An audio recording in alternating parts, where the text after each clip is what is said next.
Hello, everybody. Welcome to the Juju Show number 44. And we've got some big release news to celebrate this week. But back from the holidays, back from traveling and sprinting, back to the cold. Burr, I don't know about you guys, but my nose froze earlier today, and that's not a comfortable feeling. How's it out west, James? How you doing? It's warm and sunny here in Portland, surprisingly enough. So I'll take it while I can get it. Man. That'd be nice. Peter, how about you? You're in Canada. You must have frozen nose. Yeah, we need to be careful, especially when there's wind. Right now, it's like minus 11. That's Celsius. I don't know what that is in Fahrenheit, but it's pretty cold. Yeah. We were in the negative 19 earlier, like pre-wind chill stuff. It was kind of funny. We had snow on Monday, and so it's real windy, and the snow is kind of soft, and so it's blowing over like the ridges and hills, and it looks like something out of the Discovery Channel of like a shot of like Antarctica with the wind blowing, like, and you can see little rivers of snow like following the contours of the land or whatever. I wanted to get out and take a picture of it, but it involved getting out, and I was like, no, never mind. It's not that important. Carry on. Stay with my heated vehicle.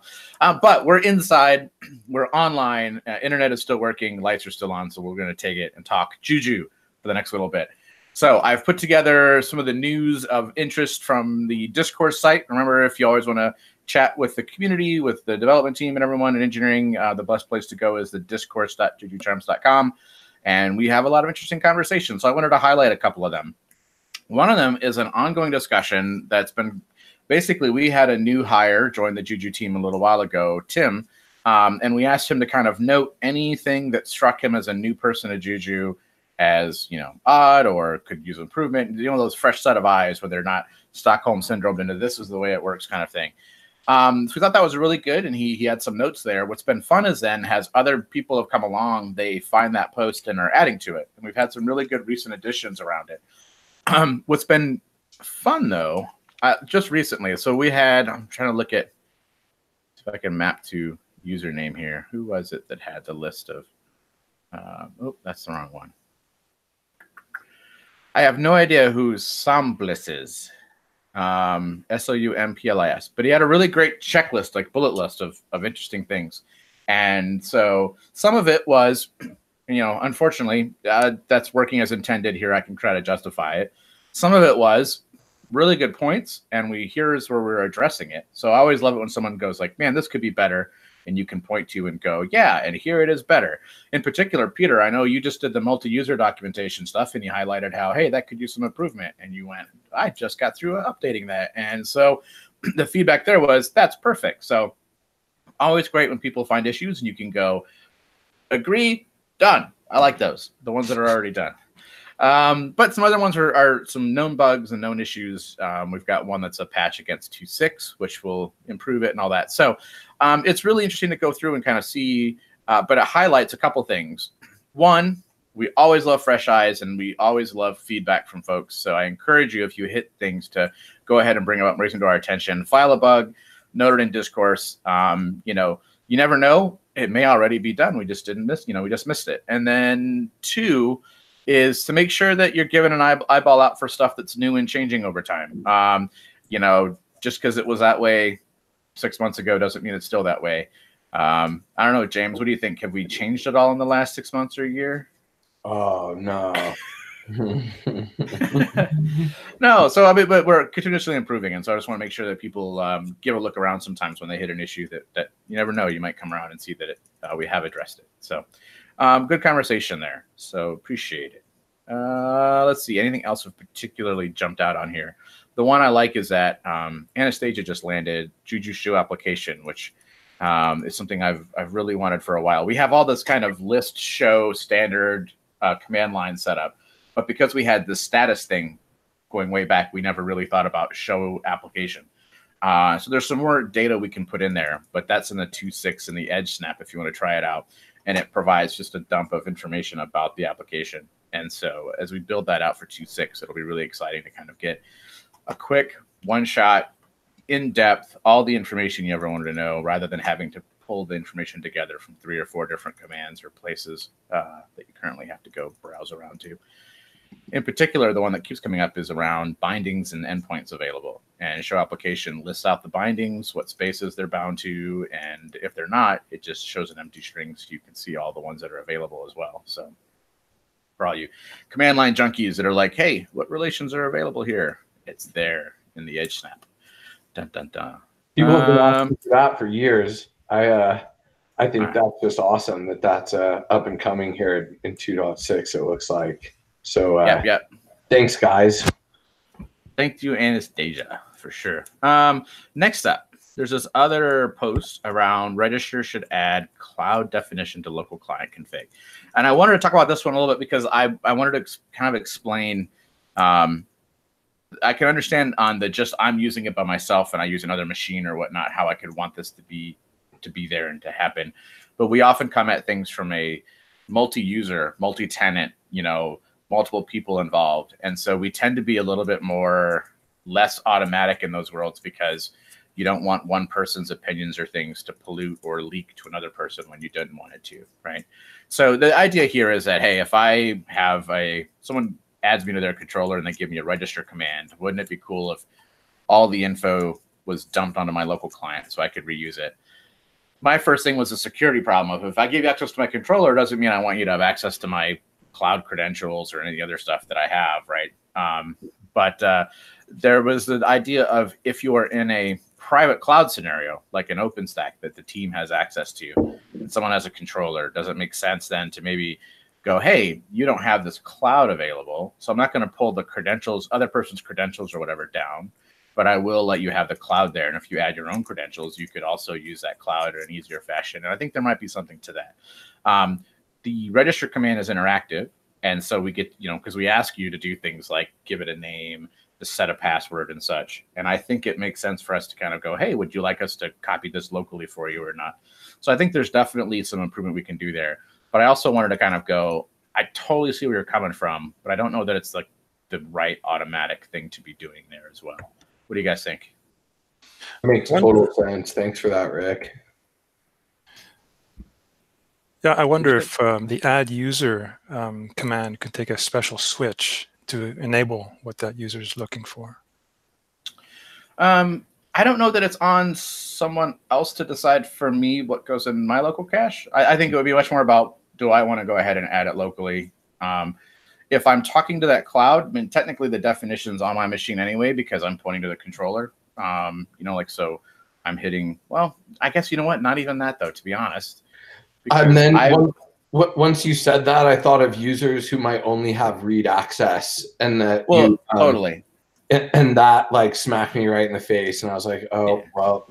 So thanks for entertaining it, though. But if it does have legs, which it kind of sounds like it might for some use cases, but when I think of the right, like, how do we know if if a user has if a user has admin access or super user to the controller, then they also might get the cloud definition. But then that's just it starts to get a little quirky on when you get something and when you don't in a non-obvious way. Right? Like, oh, this one time I ran the register command and it asked me these extra questions. This other time I ran the command and it didn't. Like, I don't understand why. Stuff like that gets to be magic's good when it does what you want all the time. But as soon as magic isn't predictable or understandable, like the logic's too invisible, then people start to really push back against magic. It's doing too much for me. It's trying to make assumptions and things, and they tend to resist and push back on that. So we have to walk that fine line there. I think there is something though. We'll definitely be playing with it some more.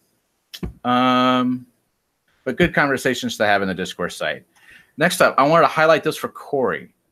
We've talked about this actually in the Juju team ourselves actually recently as well, because we hit an issue where local charms, it used to be that when you had a local charm or you were working on charms, you had a directory with the series of the charm, and then your charm was inside of it.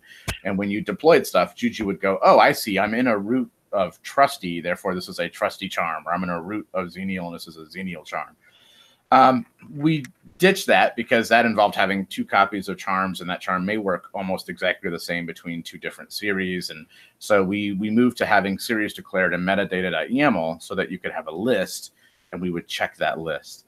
The thing though is that people have, sometimes gotten used to, I guess, a little bit that if you don't have the list, it kind of defaults in a way that, it used to default in a way, but we've gotten to where we don't assume anything about series anymore. Like kind of going, hey, if you don't tell us, we're going to start to error out or whatnot. So Corey is looking to get rid of that in the charming tools. When you charm build, if you don't declare a series in your metadata, it'll start to yell at you now. So I wanted to highlight this as kind of a change in behavior, which we think is, we'd rather the charms were explicit. If you're working on a charm and you're deploying it in somewhere, we don't want to assume anything. Let us know where you're expecting it to work so we can let users know where we expect it to work, and kind of just move into the new world order and forcibly, right? So you can consider this a deprecation notice. If it used to work with an assumed series before, it's not going to. It's going to kind of force you to declare a series. It's one line in the YAML file. It should be fairly obvious from the error, hey, you don't have a series here. So hopefully it won't cause too much pain, but I do want to highlight, shout, deprecation notice, beware, beware. So that when it does change, everyone doesn't get shocked. What happened? It worked yesterday. Just keep an eye out for that with the new charm builds. And on a related note, Tom Barber had a note around changing some of the names on the big data charms to be a bit more 21st century friendly. It does involve actually changing the names. There's a path that's being worked out for that to happen over time so that you're not going to just suddenly have your deploys fail tomorrow. But it's something to think about, something to be aware of and to track. And if you're playing in the big data charm space, I would encourage you to keep an eye out as the charms come up under the new names so you can update your bundles and deployment scripts and things to use the new names to kind of prevent that issue. As always, I'm sure at some point someone will have something that used to work and have missed it, and it'll fail on them at some point. But, we're going to do everything we can to make it obvious to shout from the rooftops. So I think there's general agreement that the rename is a valuable thing to do. And now it's just a matter of going through the process, giving folks time to update and everything. Cool. So let's see. Next up, I wanted to highlight, Peter, I'm glad you're here, actually. It's going to highlight your multi-user setup. As we noted earlier, someone was like, hey, I wish there were better docs around multi-user things. And Peter was like, hey, I've got a tutorial right here on that. And then they came back and said, that answered all my questions. Awesome. So I just wanted to kind of highlight that is a new tutorial up on the Discourse site. It walks you through creating another user and granting access to that user and so on. So we want to encourage folks to go through and play with that tutorial. And I'd love to get feedback on it and to encourage folks to kind of add in. This is a sample walkthrough of what you can do. But I know I've had discussions with some other folks like Eric and things around what are the best practices. I think there's another layer to get to from what you can do to what best practices kind of recommend you should do, right? So one of the things I always recommend people do is like don't actually leverage the admin user on your controller. Kind of put that away as a secret backup. It's a lot like when you create two-factor authentication. You print off your codes and you put them in a firewalled safe somewhere, and you never look at them unless the whole house burns down and you need to go get them out in order to get access to your system. I always encourage folks to go that route with their controllers and create users and have explicit. That way, the audit logs and everything say who actually did what, not this generic admin said this, admin did that, admin blah blah blah blah. And it prevents users from accidentally breaking access to a shared account. If one admin accidentally changes their password and forgets it, another person with super user permissions can go in and help them reset it or help them work with it, right? So anyways, I think there's some good practices like that to add on to this. So I'd love to get people to give this a try and share, in the Discourse there. What do you guys do? What are your best practices? What's your standard operating procedure around this? And we can kind of go to step 2 of a multi-user tutorial. Yeah, definitely. That is what that was meant as, just sort of a basic, get in, see how it basically works. That's why I sort of titled it a basic.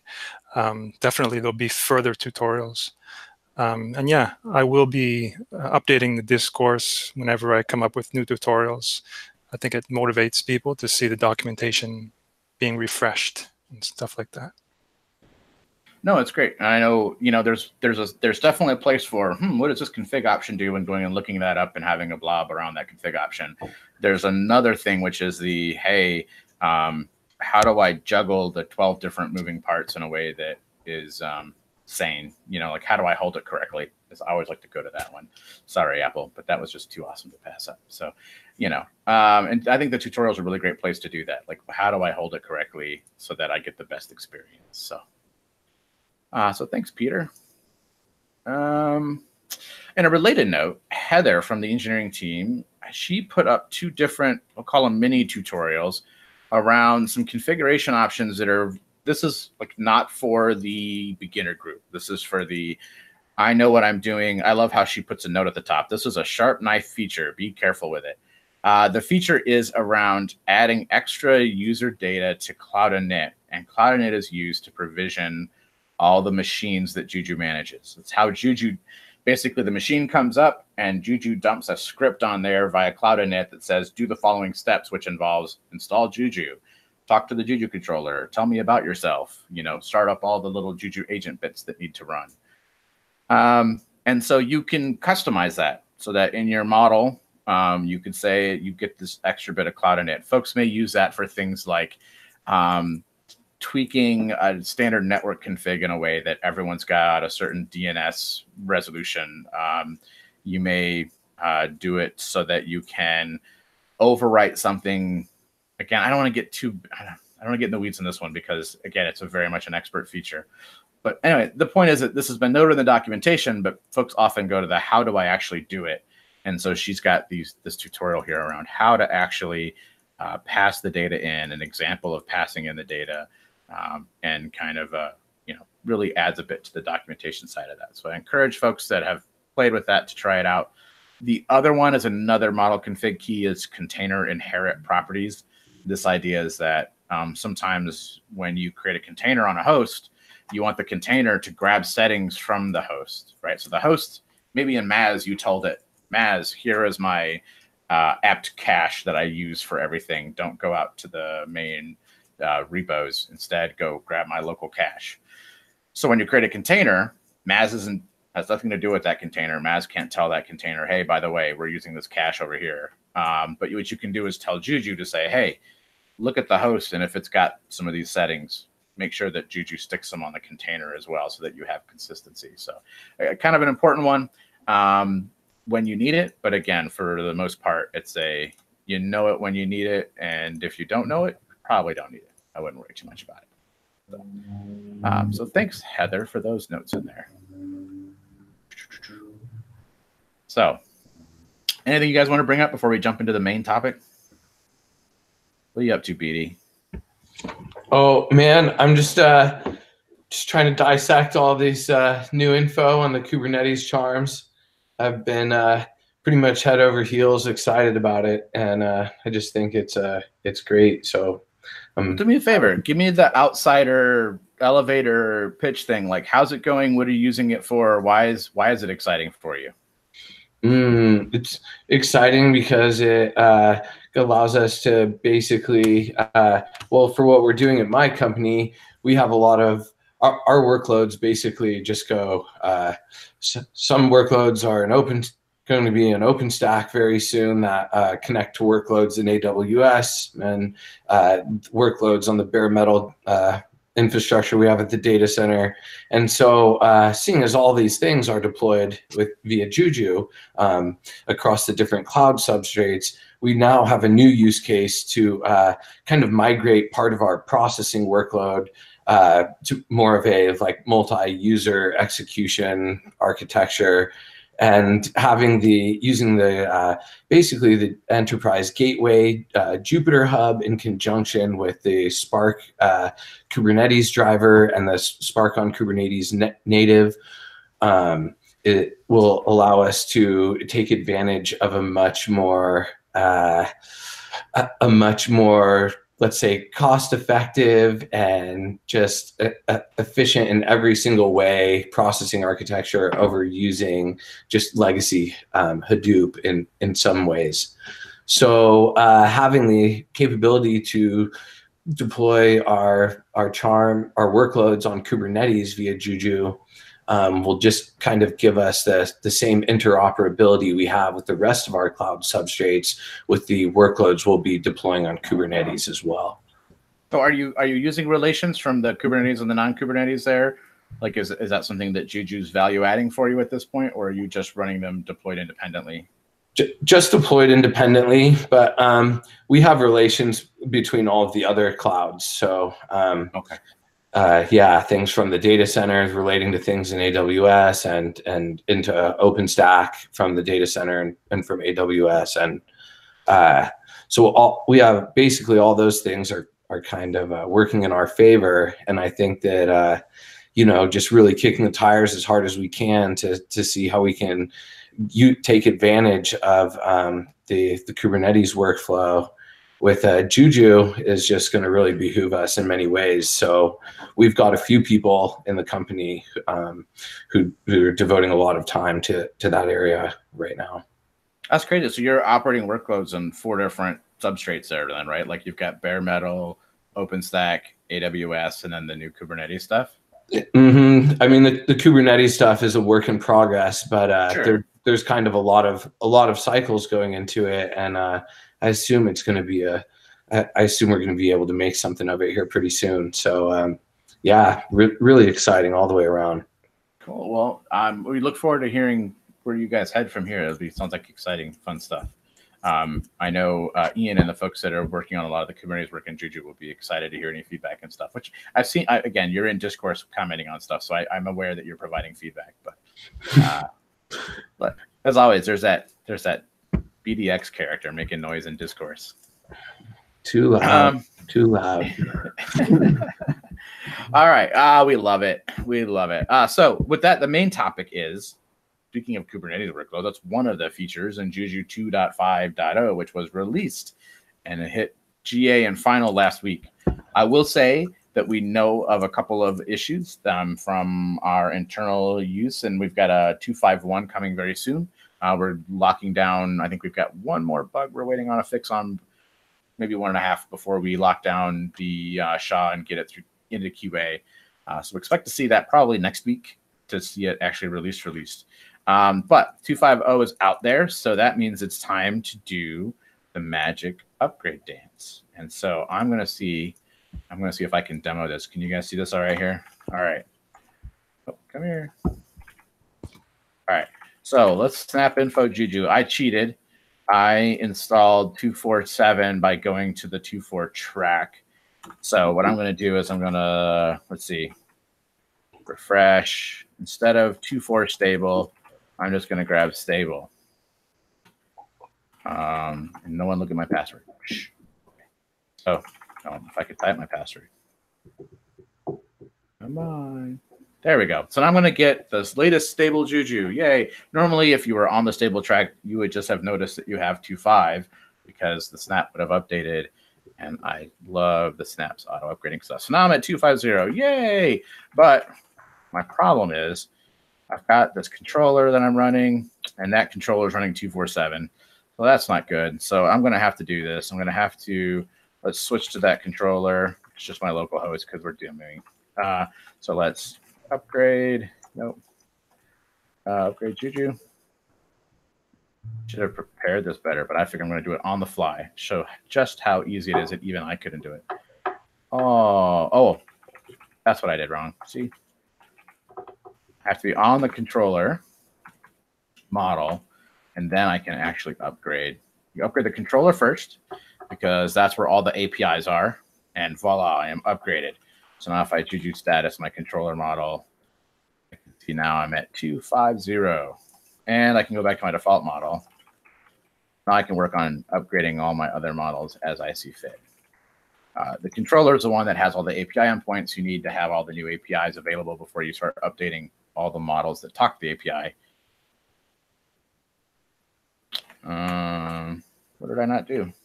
Oh, it's good. It just it has to, the controller model. Oh, has to, the other one's in progress. I'm sorry, I thought it was done. All right.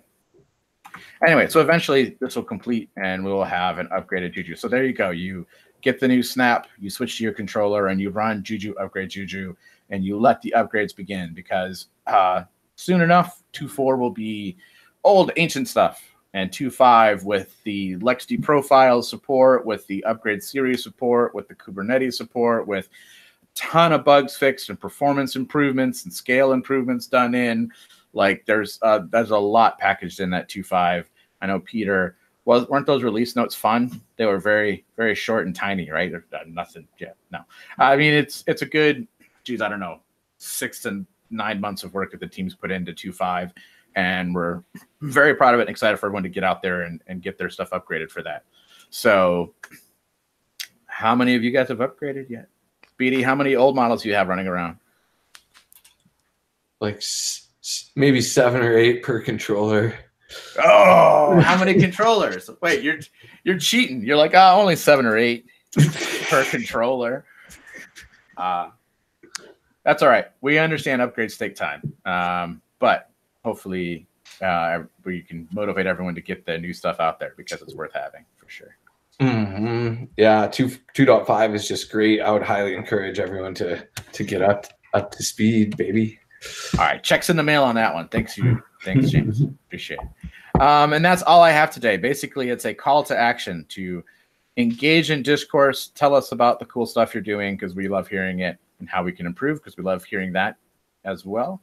And to get your controllers, like, let the upgrades begin.